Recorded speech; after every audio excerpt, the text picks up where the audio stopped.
before we get started, I kind of want to ground us and see who's here today in the room. So if everyone, well, I guess I should probably introduce myself first. Let's start there. I'm Isabelle. I work with the ASH team with Kat, Monica, and Sandy. I'm one of the instructors. I also work with the elementary kiddos whoever was with us last night, not all of us were able to join us, but you guys saw in the comments that little group of kids. I work with the K through 5 kiddos too, so I get the best of both worlds. But I'll be facilitating the rest of our time today, and don't mind me, I'm just looking down at my notes. But before we get started, if you could be so kind to share your name, because I see a few new faces. So your name, what you teach, and one place that feels meaningful to you. So that could be like a place you grew up around, or a place in the community that you teach in, anywhere really. But to start us off, I can go first. For me, one very meaningful place around here would probably be Hatcher Pass, which if you guys are familiar with the Matsu Valley, it's kind of like on the the Fishhook Willow side. And during the summer and during the fall, it's so beautiful there. It's so beautiful and serene. There's so much beautiful scenery and wildlife and flowers and berries. It's just the best. And you know, you don't really have service up there, so it's just like off-grid and so peaceful.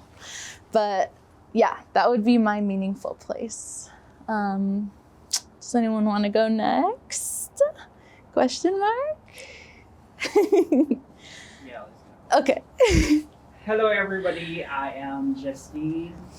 My students call me Mr. J because my name is kind of common with me. I teach math and science in our school. My school is in John Fredson. It's in the Benteh village under the Yukon Flat School District. So basically a place which is very connected to me is my home country because it's where my families are, and I grew up with, learned a lot. And I'm just gonna put my community now, the Benteh, in second because it's where I find my new home, my second home away from home. I learned to love the kids, the community, the elders, and the parents. Was able to build connection with them. And I just say to them, stay here for long. Okay, let's hang out together and let's learn. Let's bring this on. Oh, yes. Yeah. So Thank that's me. you. Nice to meet you, everyone, and thank you so Yes. much, Ashley, for having us. Nice to meet you. Thank you for sharing. Hi, I feel cold. I know it's a little chilly. Hi, I'm Aries from Pilot Station. I am a PE teacher, and this is my first year in Alaska, so I'm hoping the best for aside from teaching in Philippines. I'm a Filipino. And the place that means for me is now the Pilot Station, aside from my home country. Because that place is, especially when the first time I came in there, it was springtime. So I see the beautiful flower, the moose. The first time I saw the moose, like that, and I go also with the native in there, go moose hunting, fishing, and like that. So when I think that is my memorable place, aside from my country. Thank you. Awesome. Thank you. Ben McLucky from Huna, and my special place is on the top of Elephant Mountain, where you can camp and harvest wild bush cranberries and watch the deer in the morning, kind of hang around, and of course the bears, sometimes the wolf in the valleys below. And Huna, you can see Huna, it's about 2 miles away. So it's just, and you're in the wild Tongass National Forest. And so it's just like this nice pulling together everything that's. I love that. That's awesome. I'm Jasmine from Sitka, and one of my special places is Sitka Totem Park. We use it as a meeting spot for after-school programming since we don't have a physical space often. And so it's like the classroom outdoors, and it's a national park as well, and so it has a lot of history. That's awesome. Isabelle. I work for the native village of Unity, my tribe. I occasionally work with kids. I don't really work with them all the time. My favorite would be out in the country. No matter the season, being out in the country it's quiet. No cell service, nothing. That's the only other place I'd like to really be is out in the country where it's peaceful, quiet. You ain't got no phones, nothing disturbing you. I'm Roman from Quinnahook, first year in Alaska. Basically anywhere outdoors. Oh, social studies, thank you. Basically anywhere outdoors, hiking, anywhere quiet, away from, the principal or the school in general. Yeah. And now my principal. Awesome. Keith White, the principal at Quinnahook. I'm looking for a social studies teacher next year. We're hiring. My special, Scotland. Scotland's my heritage. It's just when I go there, there's not a problem in the world. So Awesome. Oh, I love that. hopefully soon. Oh yeah. Last but not least, my name is Stacey Trapani. I am the principal of Pascack Indigenous School in the Lower Pascack School District. Next year, I'll be teaching 2 classes that will be in 3D printing and in the Glow Forge. Okay, so I'm excited about that. It gives me a chance to be back in the classroom. I would say I have 2 favorite spots if y'all don't mind. Of course. One would be, I love when it's ice river time because I like driving on the ice river and I like going ice fishing with the kids. But sometimes I'll just sneak out and just go park and get out and sit on the snow and just where it's snow/ice and just watch the stars and stuff like that. Oh yeah. It's so clear. And then it would have to be City Park. It's in New Orleans, Louisiana, and it has the museum, but it has sculptures and a botanical garden. But it's a special spot because it's a spot that my dad taught me how to drive. Wow. He would literally go to the park, get out, sit on this bench, and he was like, "Yeah, just go around. I won't tell your mom, just go around." And so that was our daddy-daughter time. So that's always a special place. I love that. I'm Monica.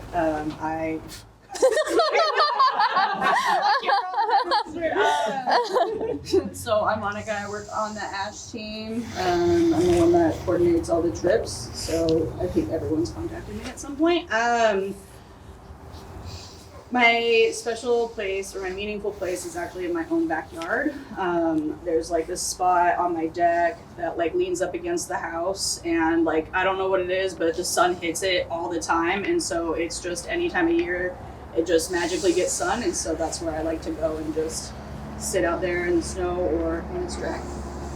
I love that. I'm Kat. I am the instructor with the ASH team. I have met many of you before, but some new faces, so it's exciting to meet you all. My special place is, while nature is normally at the top, mine is actually the hometown ice cream shop.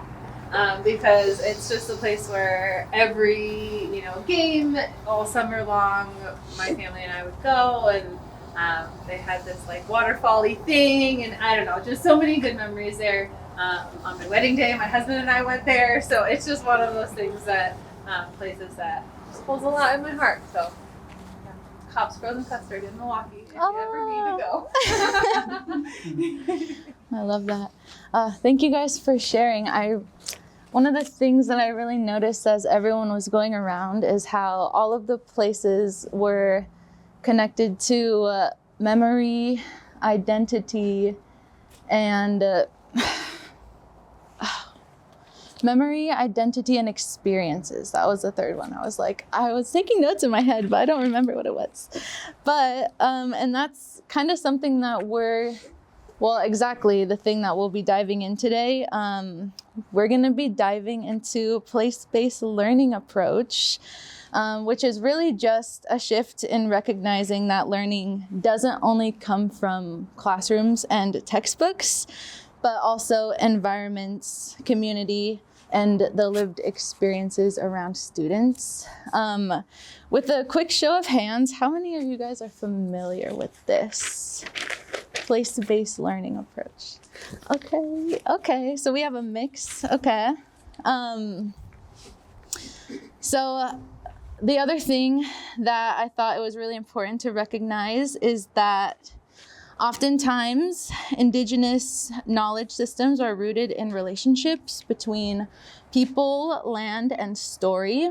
And learning often happens through observation, storytelling, experience, and community. And so this is not just about, using culture as an example, but it's about recognizing that knowledge itself is relational. And at the end of the day, this work matters because when students see their lives, their communities, and their identities reflected in learning, they don't just complete the assignments, they recognize themselves in what they're learning. And that changes how they engage and how they see themselves. And then the other thing that I wanted to briefly name is something that's important. The fact that school systems haven't always valued all ways of knowing equally. And so part of this work is expanding what we recognize as learning and as intelligence. So intelligence can look like storytelling, observation, connection to land, real world problem solving, multilingual knowledge, and these are all valid forms of learning. And so just to recap over that, learning is not just about, receiving language. It's making meaning through experience, connection, and reflection. And every place holds not just knowledge, but also values. So what a community cares about and how people relate to each other and the land. If you guys could think about some of the values that are held in your communities for a second, and then I kind of wanted to get a couple shout outs of examples just to see where we're at and see if there's any similarities. And they could be like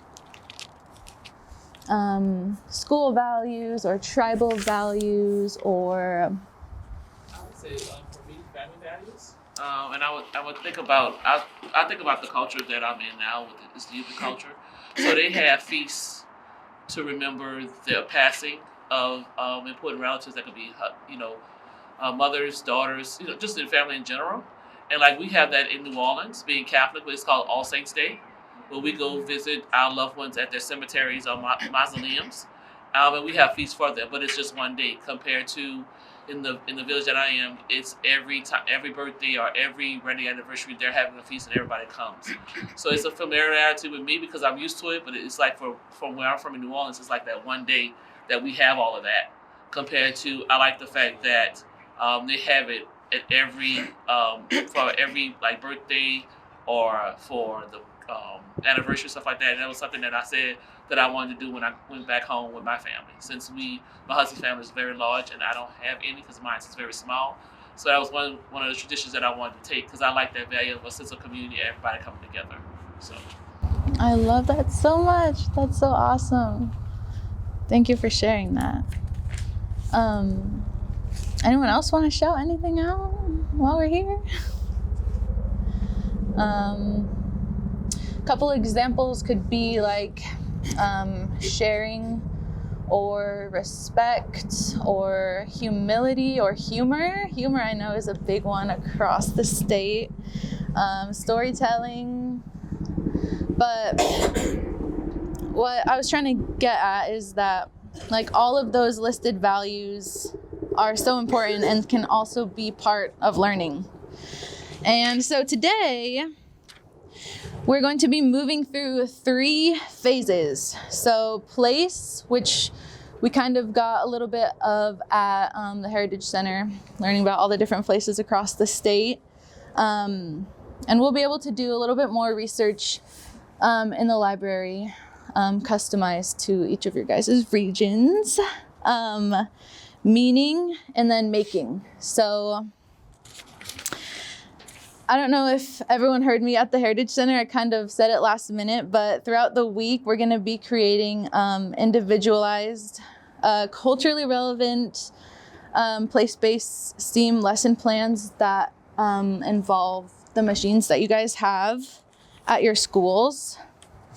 But after walking around the Heritage Center a little bit, I was wondering if anyone wanted to share anything that stood out to them or any connections that they found to their regions that they teach in, or if you guys, something that surprised you or just anything like that, or if you remember any of the 3 prompts from when we were walking around.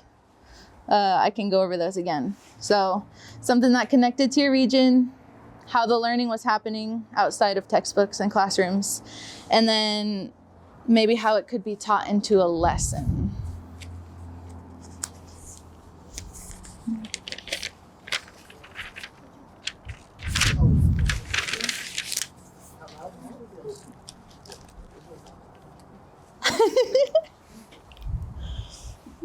All right. What do you want us to talk about the lesson we're thinking of? Well, just the ideas that you came across at the Heritage Center. Because I'm thinking of 3D printing and using wood filament in the 3D printer and having them design value-based ice fishing sticks. And then actually using them as part of the class. To go ice fishing. Yeah. That would be something really fun to experiment with, because I don't think we've tried wood-based filament before, like at our school. Makers, Yeah. But we don't use it a lot. Yeah.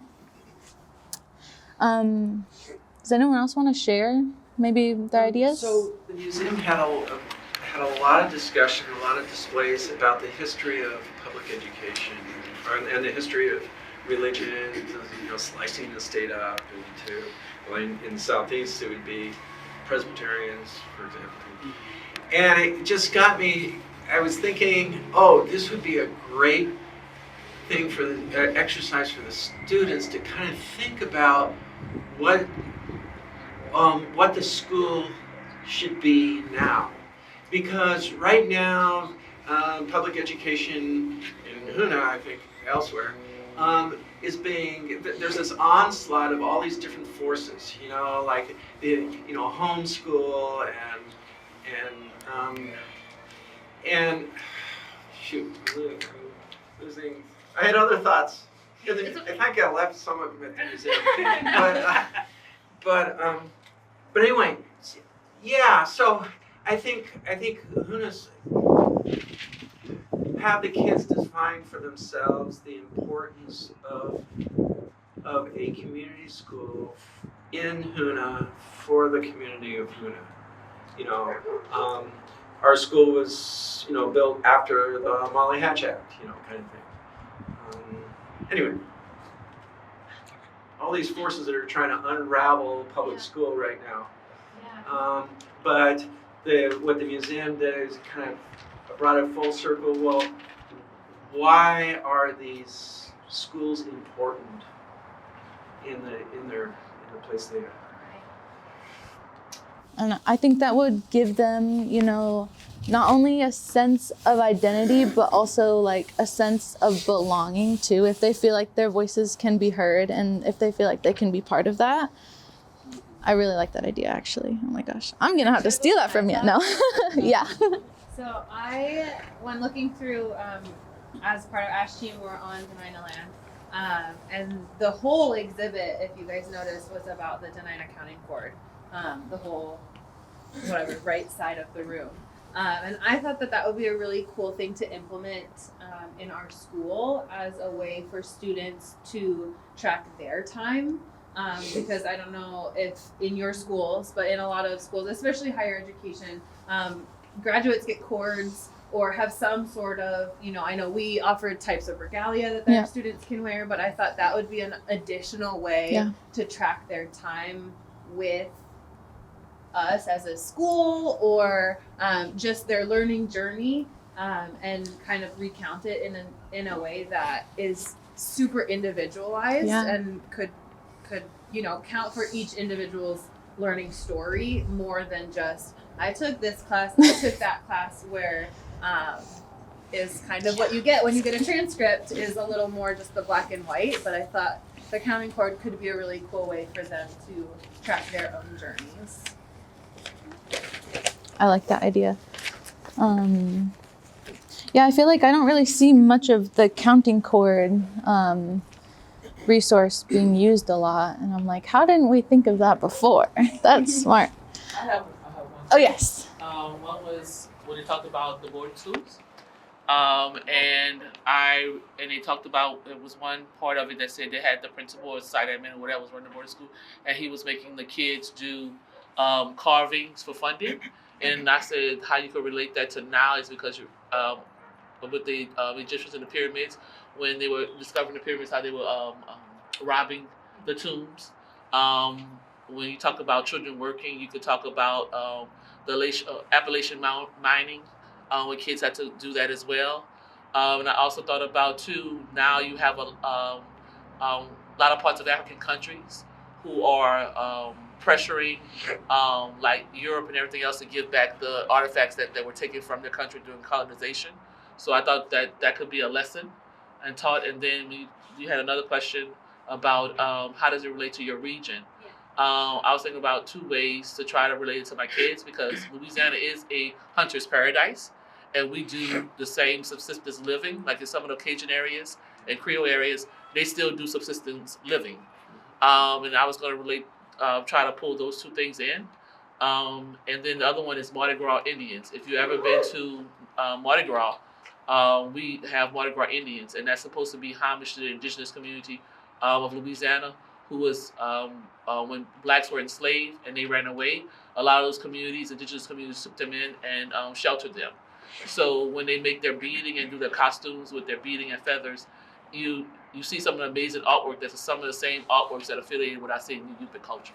So those are the two. And I will shut up now. Well, I told them what much you I'm trying to get a sticker. Well, I really like what you said, just because, like, I think when we're incorporating culture into what we teach, it's especially hard if we are not a part of that culture, and that's not our own culture. And I think that's something that I've struggled with being Chinese. I'm like, how do I kind of work within native culture and then also incorporate my own and don't step on, I don't want to step on anybody's toes or take over somebody else's. So I like that you're like, this is my culture, and let's see how they kind of blend together. And I think that's really cool. Yeah. And I just want to add on that. I am kind of on the same page too, because I am from the Philippines. Basically, it's my second year teaching here in Alaska. So the trip earlier was like me understanding the heritage, the history, and the culture of my kids, and it allows me to more understand about them, about their living, about how they struggled, and then it connects me more emotionally to my kids and appreciate the Alaska history and culture. So looking forward, I'm also taking a course about indigenous and culturally responsive teaching.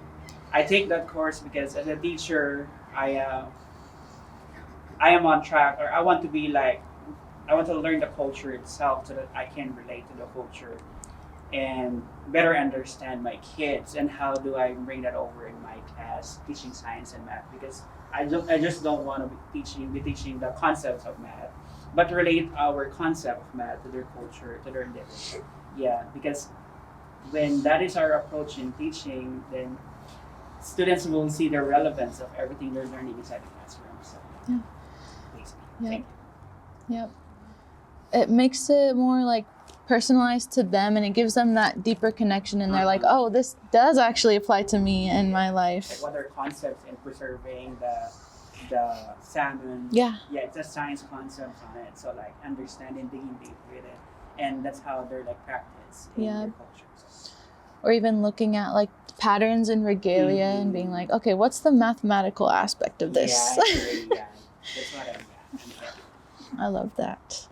I also wanted to say, I don't know if all of you guys have these little pamphlets, but on page 4, there's just like a little list of definitions to sort of lay the groundwork and make sure that we're all speaking the same language, you know, with these terms, because I know they can be interpreted in different ways.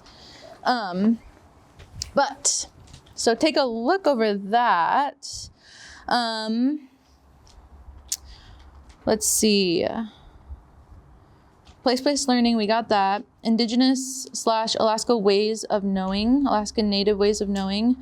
Knowledge systems rooted in Indigenous cultures that emphasize relationships, observation, storytelling, land, community responsibility, and intergenerational learning. And these are not topics, they are ways of understanding the world through a different lens, an Indigenous lens. And then culturally responsive teaching, kind of what we were just talking about there. Teaching that respects and incorporates students' cultural backgrounds, identities, and lived experiences into learning.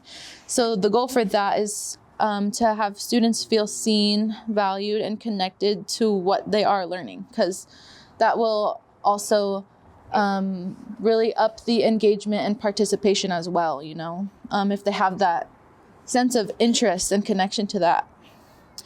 And then community-based learning that connects students with their local community, their elders, experts, or real life world needs.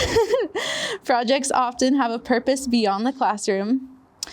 Project-based learning, a teaching method where students learn by designing and completing meaningful projects over time, rather than only through tests or lectures. And then, of course, maker mindset, which is just, you know, experimenting, problem solving, iteration, creativity, learning through doing, kind of like the engineering design process. That just really reminds me of the engineering design process, which is in one of these pages, but the cover page.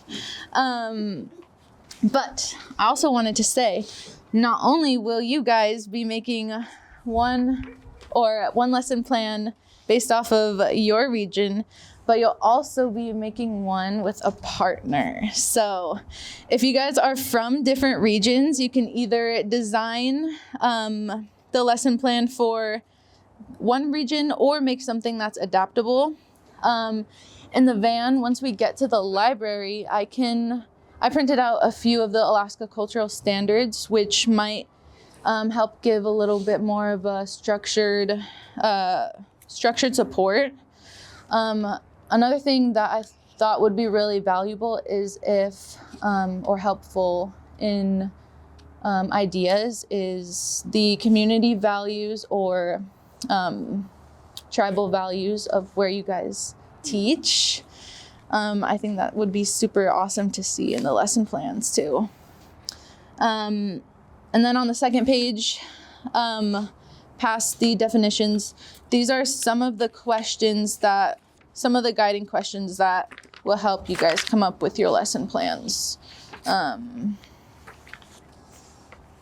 I think, let me double check. So yeah, one individual lesson plan that's place-based or culturally relevant using either the 3D printer or the Glowforge or the CNC. And then one with a partner.